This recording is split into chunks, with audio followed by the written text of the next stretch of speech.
The only ones willing to take on the suicide mission were humans, a species known throughout the galaxy as natural-born killers.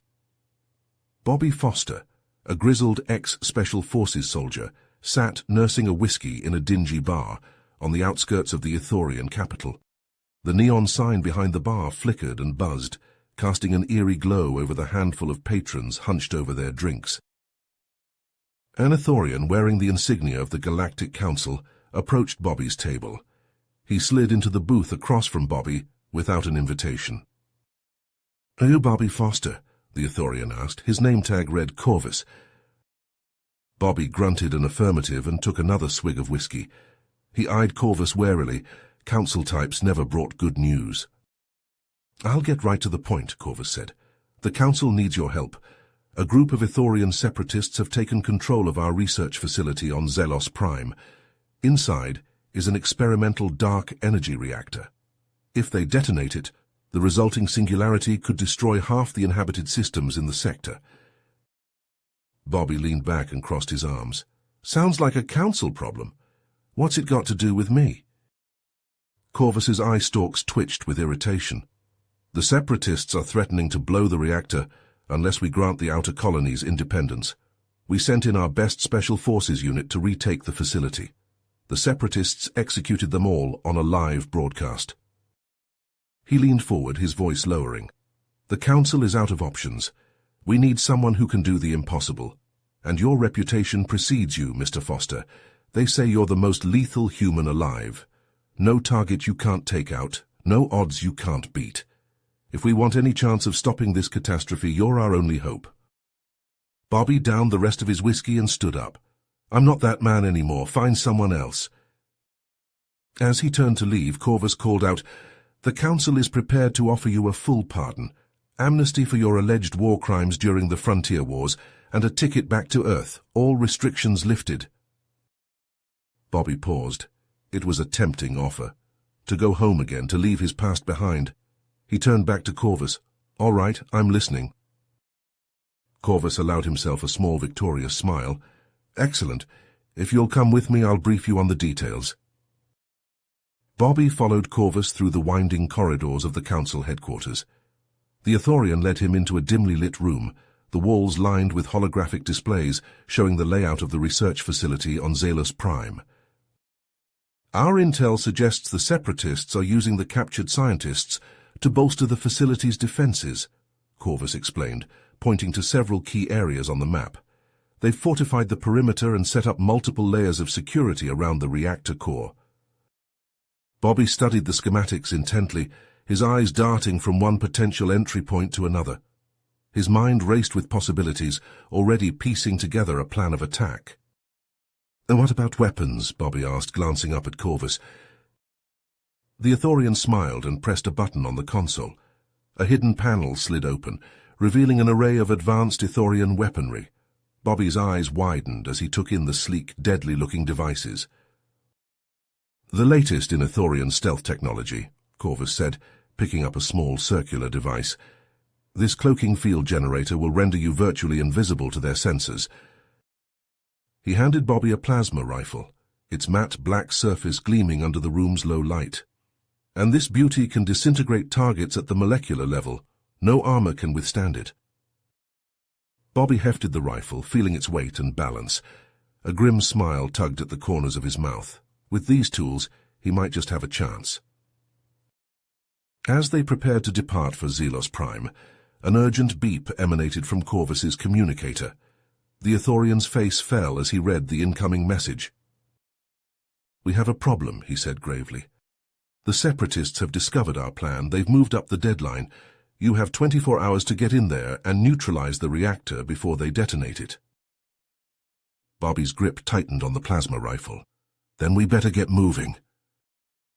They boarded a sleek black council ship, its engines humming with barely restrained power. As the craft lifted off, Bobby stared out the viewport at the rapidly shrinking cityscape below. The stars blurred into streaks of light as the ship jumped to hyperspace, hurtling towards Zelos Prime and the mission that would decide the fate of countless lives across the galaxy. Bobby closed his eyes, mentally preparing himself for the challenges ahead. The Council ship dropped out of hyperspace, the lush green world of Zelos Prime filling the viewport. Bobby peered down at the planet's surface, his eyes narrowing as he spotted the glinting metal of the research facility nestled amidst the dense jungle canopy. "There it is," Corvus said, pointing to a small clearing a few clicks from the facility. "We'll set down there and make our approach on foot. With any luck, we'll catch them by surprise." Bobby nodded, already running through potential infiltration routes in his head. They landed the ship, the ramp lowering to reveal a wall of humid heat and the cacophonous sounds of the jungle. Bobby stepped out, his boots sinking into the soft loam. He motioned for Corvus to follow, the Ithorian struggling to keep up as they pushed through the dense undergrowth. Suddenly Bobby held up a fist, signaling for Corvus to stop. His enhanced senses, a byproduct of his military augmentations, had picked up the telltale signs of an approaching patrol. He could hear the crunch of boots on leaves, the soft clicks of weapons being readied. "Stay low," Bobby whispered, activating his cloaking device. The air shimmered around him as the device engaged, rendering him nearly invisible against the jungle backdrop. Bobby crept forward, plasma knife in hand. He spotted the Separatist scouts, a half-dozen of them, moving in a loose formation through the trees. Corvus watched, equal parts amazed and terrified, as Bobby moved with inhuman speed and grace, closing the distance to the scouts in seconds. The first scout died silently, Bobby's blade slicing through his throat before he could even register the human's presence. The second turned, eyes widening in shock as Bobby materialized behind him, the plasma knife already arcing towards his chest. In a blur of motion, Bobby danced among the scouts, his blade finding gaps in their armor with surgical precision. Corvus winced as a spray of blood painted the leaves a vivid crimson, a scout's severed head tumbling to the ground. In a matter of heartbeats it was over. The scouts lay in crumpled heaps, their armor smoking where Bobby's blade had burned through. Bobby deactivated his cloak, the shimmering aura dissipating to reveal his blood-spattered form. "Let's move," he said, not even breathing hard. Corvus swallowed hard and followed, stepping gingerly over the corpses. As they approached the facility's perimeter, Bobby held up a hand, pointing towards the heavily guarded entrance. Automated turrets swiveled back and forth, their sensors scanning for any signs of threat. A squad of Separatist soldiers patrolled the gates, their weapons at the ready. "Find cover and wait for my signal," Bobby said, eyeing a sheer cliff face to their right. Corvus nodded and ducked behind a large boulder, watching as Bobby leapt at the cliff, his augmented muscles propelling him upward at dizzying speed. In seconds, Bobby had scaled the cliff, perching on a narrow ledge overlooking the facility. He unslung his plasma rifle and sighted down the scope, the crosshairs settling on the nearest Separatist. Bobby exhaled, his finger tightening on the trigger. The plasma bolt leapt from the rifle's muzzle, crossing the distance in a flash of blinding light. The Separatist disintegrated, his body blowing away on the wind as a fine cloud of ash. Pandemonium erupted below as the Separatists opened fire, their shots zipping wildly into the jungle. Bobby methodically picked them off, each plasma bolt finding its mark with unerring accuracy. The automated turrets swiveled, searching in vain for a target they couldn't see. In a matter of minutes, the perimeter defenses were reduced to smoldering ruins, the Separatists nothing more than piles of ash scattered across the blood-soaked ground. Bobby leapt down from the cliff, landing cat-like next to Corvus.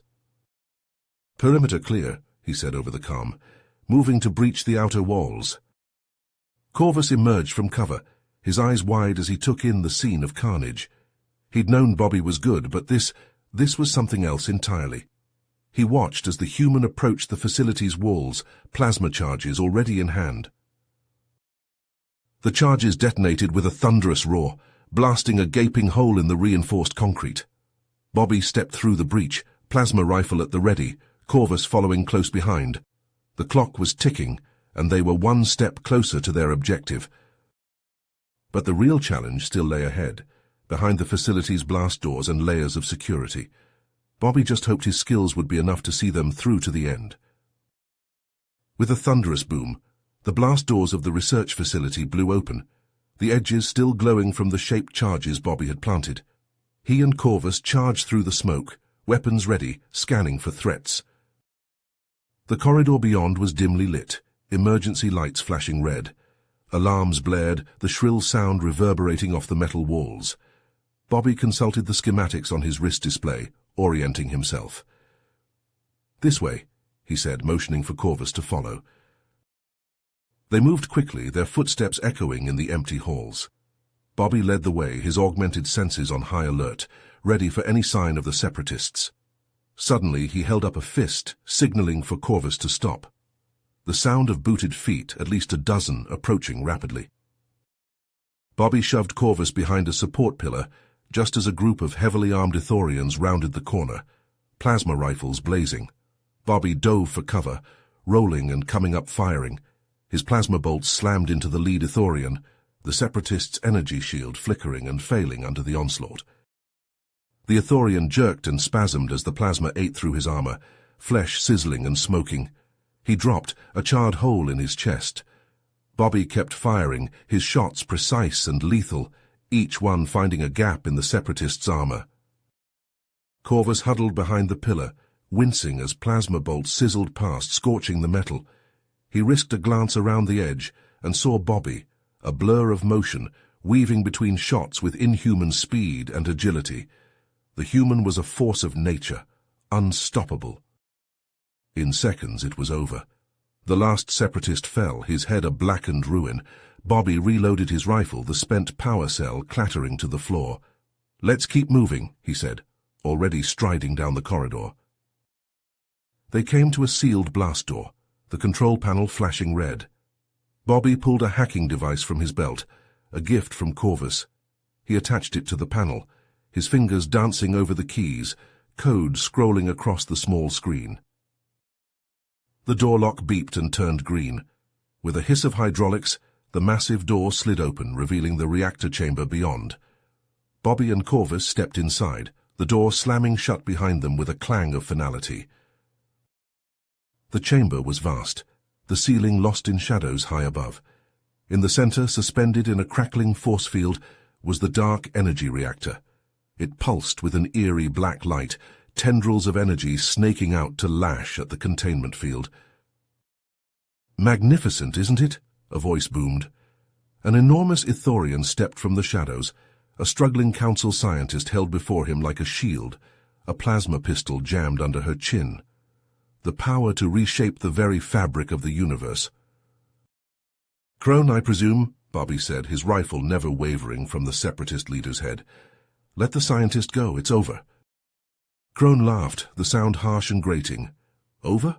On the contrary, my dear human, it's only just beginning." He shoved the pistol harder into the scientist's flesh, drawing a whimper of pain. "Drop your weapons, or she dies."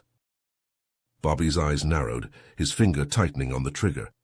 "This is your only chance, Crone. Release her and step away from the reactor." Crone's finger moved to hover over a button on his gauntlet. "You have 10 seconds to comply. 10, 9... Bobby's mind raced, calculating angles and trajectories. He had one shot, one chance to end this. 8, 7... Bobby dropped his rifle. Crone sneered in triumph. In a blur of motion, Bobby's hand fell to his thigh, drawing his plasma pistol. Crone's eyes widened in realization, his mouth opening to shout a warning. Bobby fired. The bolt took Crone between the eyes, burning through flesh and bone. Crone's finger spasmed on the trigger, the pistol discharging into the floor as he fell, a smoking hole in his forehead. Bobby lunged, catching the scientist as she fell. He set her down gently, then turned to the reactor control panel, Corvus rushing to join him. The display flashed red, a countdown ticking down with merciless precision. They had minutes, maybe less, before the reactor detonated, unleashing a cataclysm that would consume the sector. Bobby's hands flew over the controls, his jaw set with grim focus as he raced against the clock to avert disaster. Bobby's hands flew over the controls, his brow furrowed in concentration as he tried to deactivate the detonation sequence. The display flashed an angry red, the countdown racing towards zero with terrifying speed. Corvus worked frantically beside him, his claws clacking against the keys. "It's no use," Bobby growled, slamming his fist against the console. "Crone must have locked out the abort codes. We can't stop it from here." Corvus's eyes widened in horror. "Then what do? We can't let this reactor blow." Bobby glanced at the countdown. Less than 5 minutes remained. His mind raced, calculations and schematics flashing through his augmented synapses. There was only one option left. He grabbed Corvus by the shoulders, his grip like iron. "Get the hostages out of here, take them back to the ship and get as far away as you can." Corvus shook his head. "What about you? I'm not leaving you behind." Bobby shoved him towards the exit. "I have to stay and disarm it manually, it's the only way." "But you'll never make it out in time, the blast will kill you." Bobby's face was grim. "Then that's a price I'll have to pay, now go." Corvus hesitated for a moment, his eyes searching Bobby's. Then he nodded, understanding the sacrifice that had to be made. He turned and ran, herding the terrified scientists towards the exit. Bobby turned back to the reactor, his jaw set with determination. He ripped open the control panel, exposing a tangled mass of wires and circuitry. He worked quickly, his augmented brain processing the schematics, identifying the critical power couplings. The countdown ticked down. 3 minutes, 2 minutes. Bobby's hands moved with precision, rerouting the couplings, trying to bleed off the building charge. Sweat poured down his face, the heat from the reactor searing his skin. 1 minute. Bobby gritted his teeth, twisting the final cable into place. The reactor hummed, the pulsing energy dimming as the power drained away. The countdown froze, the numbers blinking out one by one. Bobby let out a breath, a grim smile tugging at his lips. He'd done it. The reactor was disarmed. But as he straightened up, a sudden surge of energy crackled through the chamber. The unstable dark matter, no longer contained by the force field, lashed out in a violent burst. The surge hit Bobby like a sledgehammer, sending him flying across the room. He slammed into the wall, his body convulsing as the dark energy coursed through him. His armor melted, fusing to his skin as the incredible heat seared his flesh. Outside, Corvus and the hostages watched in horror as the reactor chamber exploded, the force field flickering and containing the blast. The ground shook, the shockwave knocking them off their feet. As soon as the tremors subsided, Corvus scrambled up, sprinting back into the facility. He raced through the corridors, following the trail of destruction to the reactor room. He burst through the door, dreading what he might find. Bobby lay crumpled against the far wall, his body charred and smoking. Corvus rushed to his side, dropping to his knees beside the fallen human. He cradled Bobby's head, his claws shaking as he checked for a pulse. Bobby's eyes fluttered open, his breath coming in ragged gasps. "Did it work?" he croaked, his voice barely a whisper. "Did we save them?" Corvus nodded, tears welling in his eyes. "You did it, Bobby. You saved everyone." A faint smile ghosted across Bobby's lips. "Not everyone," he breathed. "Looks like I won't be going back to Earth after all." His eyes drifted closed, his body going slack in Corvus's arms. Corvus bowed his head, tears streaming down his face as he held his friend, the human who had given everything to save a galaxy that had once scorned him. In the weeks that followed, the Galactic Council hailed Bobby as a hero, his sacrifice celebrated across 100 worlds. On the Ithorian homeworld, they erected a statue in his honor, a towering monument to the killer-turned-savior. Corvus stood before the statue, his head bowed in silent tribute. He remembered the man Bobby had been when they first met, a killer, a soldier without a cause, but in the end, he had become so much more. A friend, a hero, a legend. Corvus raised his head, his eyes locking on the statue's granite face. He snapped to attention, his claws coming up in a crisp salute, a final gesture of respect for the human who had saved them all. You have reached the end of the story. If you enjoyed this story and want to support us, please leave a like and subscribe to our channel, and for every comment that says 88, I will heart every single one of them. Thank you for your time.